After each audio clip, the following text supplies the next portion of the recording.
Hello दोस्तों, स्वागत है आपका आपके अपने YouTube channel SK best logic GS Adda में। दोस्तों, आपको ज्ञात होगा कि ग्राम पंचायत अधिकारी 2023 की वैकेंसी निकली है, जिसके अंतर्गत हम लोग आज से इसकी तैयारी शुरू करने जा रहे हैं। ये क्लास 1 है, ग्राम पंचायत अधिकारी की क्लास 1 है, जिसके अंतर्गत हम लोग आज सामान्य ज्ञान को कवर करेंगे। सामान्य ज्ञान के ग्राम पंचायत अधिकारी में 50 क्वेश्चन पूछे जाएंगे आपसे, जो 100 नंबर के होंगे। तो बिना देरी चलो स्टार्ट करते हैं जीके के महत्वपूर्ण और इंपॉर्टेंट प्रश्न। पहला क्वेश्चन आपसे कह रहा है कि वर्ल्ड वाइड वेब का आविष्कार किसने किया था।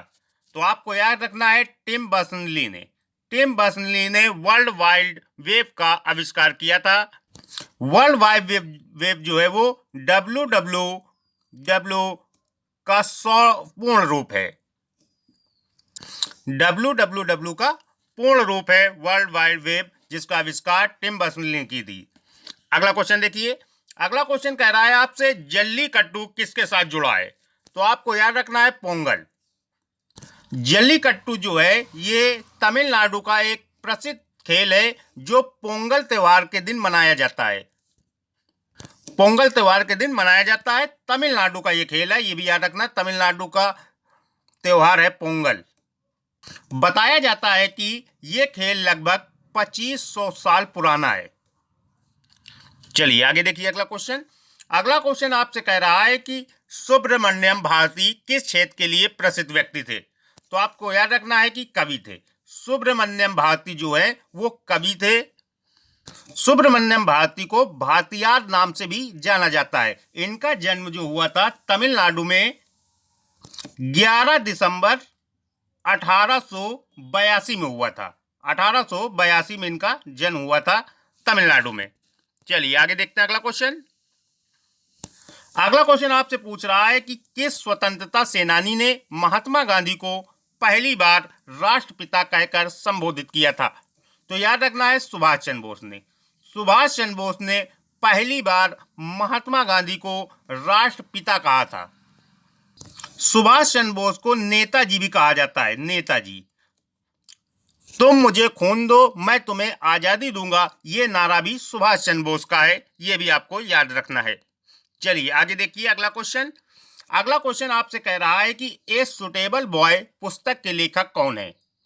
तो विक्रम सेठ। विक्रम सेठ जो है वो ए सुटेबल बॉय पुस्तक के लेखक हैं, विक्रम सेठ। आगे देखते हैं अगला क्वेश्चन।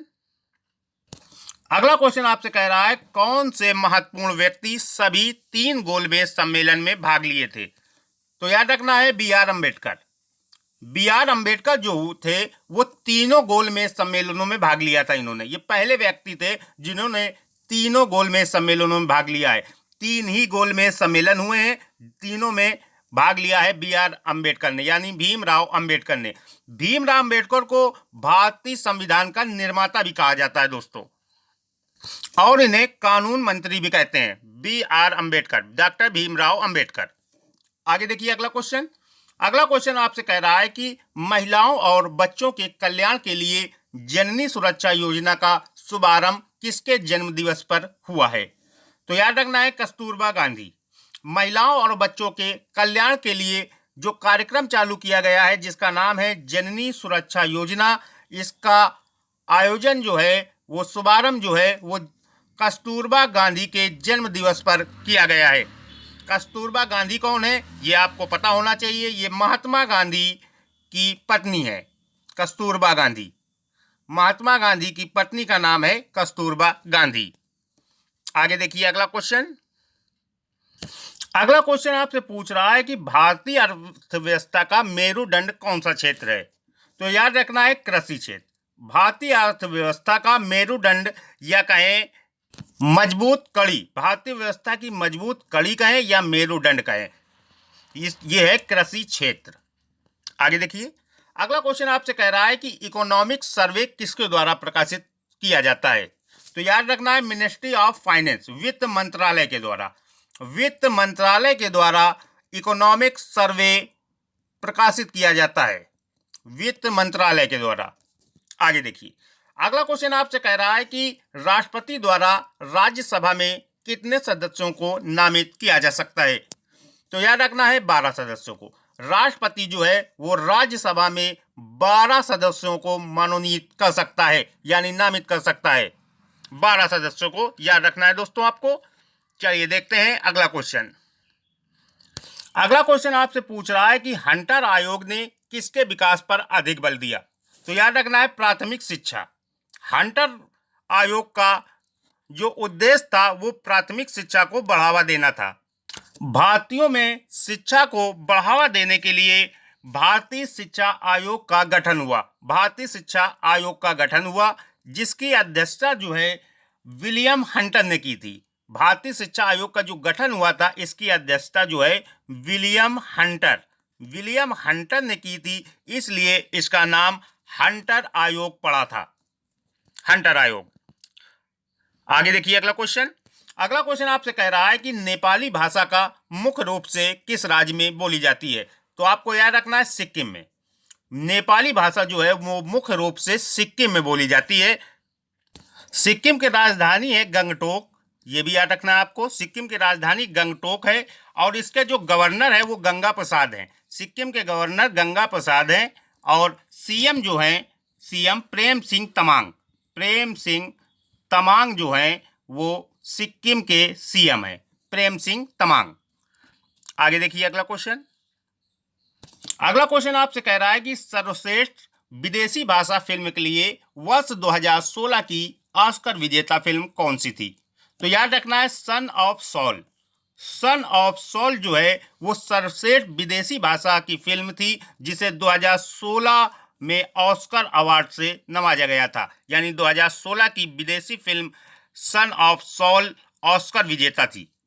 आगे देखिए अगला क्वेश्चन कह रहा है कि के श्रीकांत ने भारत के किस खेल के लिए अर्जुन पुरस्कार जीता था?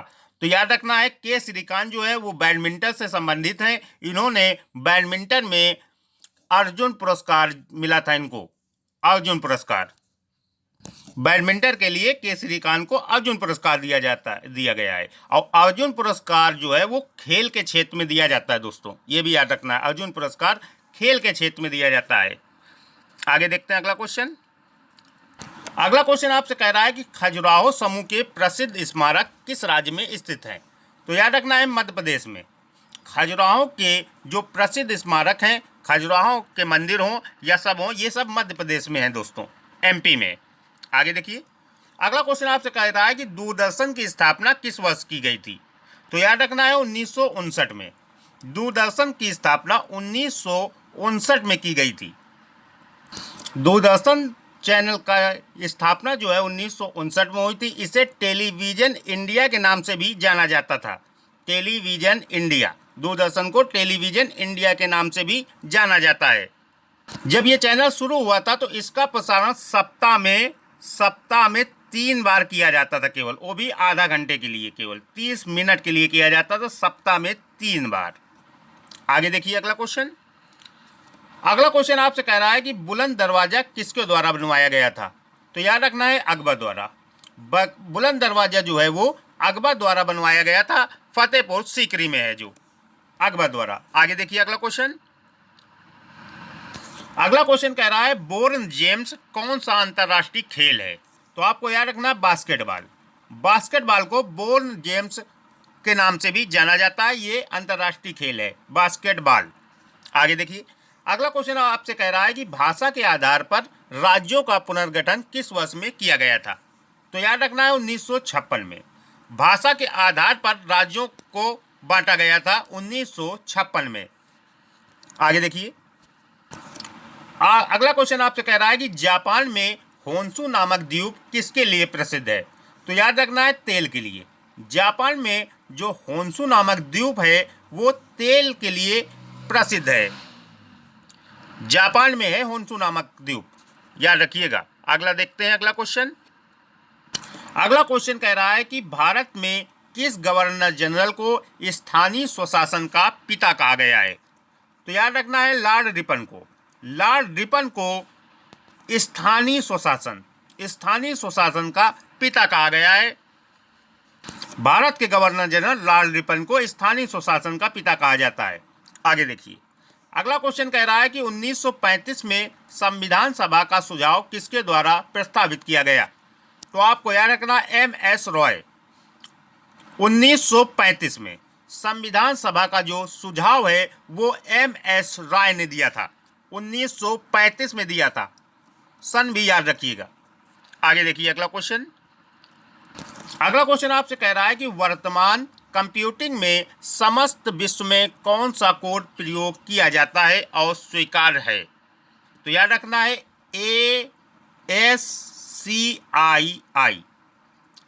ASCII जो कंप्यूटिंग का कोड है वो समस्त विश्व में स्वीकार किया जाता है। आगे देखिए अगला क्वेश्चन कह रहा है व्हेन द रिवर स्लीप्स उपन्यास किसके द्वारा लिखा गया? तो याद रखना है स्टेरियन कायर। स्टेरियन कायर। व्हेन द रिवर स्लीप ये उपन्यास का नाम है। व्हेन द रिवर स्लीप इसके लेखक हैं स्टेरियन कायर। आगे देखिए अगला क्वेश्चन आपसे कह रहा है कि प्रत्येक वर्ष कितने नोबेल पुरस्कार दिए जाते हैं? तो याद रखना है 6। प्रत्येक वर्ष जो है वो 6 नोबेल पुरस्कार केवल दिए जाते हैं। केवल 6 नोबेल पुरस्कार दिया जाता है प्रत्येक वर्ष। आगे देखिए अगला क्वेश्चन आपसे कह रहा है कि दिसंबर 1984 में भोपाल गैस आपदा में किस गैस का रिसाव हुआ था? तो याद रखना है मिथाइल आइसोसाइनाइड। मिथाइल आइसोसाइनाइड का रिसाव होने के कारण दिसंबर 1984 में भोपाल त्रासदी हुई थी। भोपाल गैस आपदा को भोपाल त्रासदी के नाम से भी जाना जाता है, जो दिसंबर 1984 में हुई थी। आगे देखिए अगला क्वेश्चन आपसे कह रहा है कि पृथ्वी की पपड़ी का प्रमुख अंश मुख्य रूप में किसके गठित होता है? तो आपको याद रखना है ऑक्सीजन और सिलिकॉन। पृथ्वी की पपड़ी का प्रमुख अंश मुख्य रूप से ऑक्सीजन और सिलिकॉन का बना होता है। आगे देखिए अगला क्वेश्चन। अगला क्वेश्चन आपसे कह रहा है कि अकबर ने अपने दरबारी संगीतक के रूप में किसे नियुक्त किया था?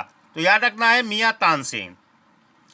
अकबर का जो संगीतक था उसका नाम था तानसेन। अकबर के दरबार में संगीतक यानी संगीत गाने वाला तानसेन था। आगे देखिए अगला क्वेश्चन आपसे कह रहा है भारत में वोट देने की न्यूनतम उम्र क्या है? तो याद रखना है 18 वर्ष। भारत में वोट देने की न्यूनतम वर्ष 18 वर्ष है, लेकिन ये पहले जो है वो 21 वर्ष थी, अब इसे 18 वर्ष कर दिया गया है। आगे देखिए अगला क्वेश्चन। अगला क्वेश्चन आपसे कह रहा है कि किस स्मारक से गौतम बुद्ध ने दुनिया के लिए बौद्ध धर्म के अपने दिव्य ज्ञान का प्रचार किया था? तो याद रखना है महाबोधि मंदिर समूह। महाबोधि मंदिर समूह स्मारक से गौतम बुद्ध ने दुनिया के लिए बौद्ध धर्म के अपने दिव्य ज्ञान का प्रचार किया था। यानी बौद्ध धर्म का प्रचार जो शुरुआत की थी गौतम बुद्ध ने, वो महाबोधि मंदिर समूह से की थी। आगे देखते हैं अगला क्वेश्चन। अगला क्वेश्चन आपसे कह रहा है कि कुतुब मीनार कहाँ स्थित है? तो याद रखना है दिल्ली में। कुतुब मीनार जो है वो दिल्ली में स्थित है, जिसकी नींव जो है वो कुतुबुद्दीन ऐबक ने रखी थी, लेकिन कुतुब मीनार को पूरा इल्तुतमिश ने करवाया था। इल्तुतमिश, इसलिए इल्तुतमिश संस्थापक माना जाता है। आगे देखिए अगला क्वेश्चन आपसे कह रहा है कि भारतीय संविधान कितने शब्दों का बना होता है? तो याद रखना है 1,17,369। भारतीय संविधान जो है वो 1,17,369 शब्दों से बना है। आगे देखिए अगर आपने अभी तक चैनल को सब्सक्राइब नहीं किया है तो चैनल को सब्सक्राइब करके बेल आइकन जरूर दबा दें, ताकि आपको हमारी वीडियो की नोटिफिकेशन सबसे पहले प्राप्त हो। चलिए देखिए अगला क्वेश्चन। अगला क्वेश्चन आपसे कह रहा है कि 2016 की विंबलडन प्रतियोगिता में पुरुष एकल का खिताब किसने जीता था? तो याद रखना है एंडी मरे ने। 2016 की विंबलडन प्रतियोगिता में पुरुष एकल खिताब जो जीता था वो है एंडी मरे। आगे देखिए अगला क्वेश्चन आपसे कह रहा है कि पणजी किस भारतीय राज्य की राजधानी है? तो याद रखना है गोवा की। पणजी जो है वो गोवा की राजधानी है। आगे देखिए अगला क्वेश्चन आपसे कह रहा है कि औरंगजेब किसका पुत्र था? तो याद रखना है शाहजहां का। औरंगजेब जो है वो शाहजहां का पुत्र था। शाहजहां ने दिल्ली में लाल किला और जामा मस्जिद का निर्माण कराया था। आगे देखिए, अगला क्वेश्चन आपसे कह रहा है कि लोकसभा के पहले स्पीकर कौन थे। तो याद रखना है जीवी मौलंकर अयंग। जीवी मौलंकर अयंग जो थे वो लोकसभा के पहले स्पीकर थे, प्रथम। आगे देखिए अगला क्वेश्चन। अगला क्वेश्चन आपसे कह रहा है कि पंचमहल किसमें स्थित है। तो याद रखना है फतेहपुर सीकरी में। पंचमहल जो है वो फतेहपुर सीकरी में है, जिसका निर्माण अकबर द्वारा करवाया गया था। आगे देखिए, अगला क्वेश्चन आपसे कह रहा है कि माले किसकी राजधानी है। तो याद रखना है मालदीव की। माले जो है वो मालदीव की राजधानी है। आगे देखिए अगला क्वेश्चन। अगला क्वेश्चन आपसे कह रहा है कि लोकसभा में कितनी सीटें अनुसूचित जाति और अनुसूचित जनजाति के प्रतिनिधियों के लिए आरक्षित है। तो याद रखना है 131। लोकसभा में 131 सीटें जो है वो अनुसूचित जाति और अनुसूचित जनजातियों के प्रतिनिधियों के लिए आरक्षित की गई हैं। 131, 131। आगे देखते हैं अगला क्वेश्चन। अगला क्वेश्चन आपसे कह रहा है कि अलाई दरवाजा किस विश्व विरासत स्थल में है। तो याद रखना है कुतुब मीनार में। अलाई दरवाजा जो है वो कुतुब मीनार में अलाई दरवाजा जो है वो कुतुब मीनार में लगा हुआ है। अलाई दरवाजा कुतुब मीनार जो है वो दिल्ली में है, ये आपको पता है, जिसका निर्माण कुतुबुद्दीन ऐबक ने नींव रखी थी और इसको पूरा करवाया था इल्तुतमिश ने। आगे देखिए, अगला क्वेश्चन आपसे कह रहा है कोंकणी किसकी शासकीय भाषा है। तो याद रखना है दमन और दीव की। दमन और दीव की शासकीय भाषा जो है वो कोंकणी है। आगे देखिए, अगला क्वेश्चन आपसे कह रहा है कि भारत के किस राज्य का सबसे लंबा समुद्री किनारा है। तो याद रखना है गुजरात। भारत के गुजरात राज्य की सबसे समुद्री तटरेखा है। सबसे लंबी समुद्री तटरेखा जो है वो गुजरात की है। आगे देखिए अगला क्वेश्चन। अगला क्वेश्चन आपसे कह रहा है कि लोकसभा के सदस्यों का कार्यकाल कितने वर्षों का होता है। तो याद रखना है 5 वर्षों का। लोकसभा के सदस्यों का जो कार्यकाल है वो 5 वर्ष का होता है। आगे देखिए, अगला क्वेश्चन आपसे कह रहा है कि द टेस्ट ऑफ लाइफ पुस्तक के लेखक कौन है। तो याद रखना है युवराज सिंह। ये क्रिकेटर है। युवराज सिंह जो है वो द टेस्ट ऑफ लाइफ पुस्तक के लेखक हैं। युवराज सिंह द्वारा लिखित है ये पुस्तक। आगे देखिए, अगला क्वेश्चन आपसे कह रहा है कि कंप्यूटर विज्ञान में ASP का विस्तारित रूप क्या है। तो याद रखना है आवेदन सेवा प्रदाता। कंप्यूटर विज्ञान में ASP का विस्तारित रूप यानी पूर्ण रूप है आवेदन सेवा प्रदाता। आगे देखते हैं अगला क्वेश्चन। अगला क्वेश्चन आपसे कह रहा है कि अबू धाबी किसकी राजधानी है। तो याद रखना है यूनाइटेड अरब अमीरात। यूनाइटेड अरब अमीरात की राजधानी है अबू धाबी। आगे देखिए, अगला क्वेश्चन कह रहा है नीति आयोग के अध्यक्ष कौन होता है। तो याद रखना है प्रधानमंत्री। नीति आयोग का अध्यक्ष जो है वो प्रधानमंत्री होता है। नीति आयोग का पहले नाम था योजना आयोग, इसका अध्यक्ष प्रधानमंत्री होता है नीति आयोग का। आगे देखते हैं अगला क्वेश्चन। अगला क्वेश्चन आपसे कह रहा है कि माय टूथ नामक पुस्तक के लेखक कौन है। तो याद रखना है इंदिरा गांधी। इंदिरा गांधी भारत की पहली प्रधानमंत्री, महिला प्रधानमंत्री इंदिरा गांधी माय टूथ नामक पुस्तक के लेखक हैं। आगे देखते हैं अगला क्वेश्चन। अगला क्वेश्चन आपसे कह रहा है कि तेरताली किस राज्य का लोक नृत्य है। तो याद रखना है राजस्थान।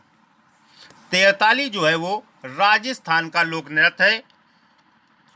अगला क्वेश्चन आपसे पूछ रहा है कि एक सामान्य त्रुटि पता लगाने के लिए CRC का पूर्ण रूप क्या है। उत्तर है cyclical redundancy code. Cyclical redundancy code जो है वो एक सामान्य त्रुटि को यानी गलती का पता लगाने के लिए कोड का इस्तेमाल किया जाता है कंप्यूटर में, जिसका नाम है CRC। Thanks for watching. Session पसंद आया तो लाइक करें, शेयर करें एंड चैनल को सब्सक्राइब करके बेल आइकन जरूर दबा दें। सेशन कैसा लगा ये भी कमेंट करें। थैंक्स।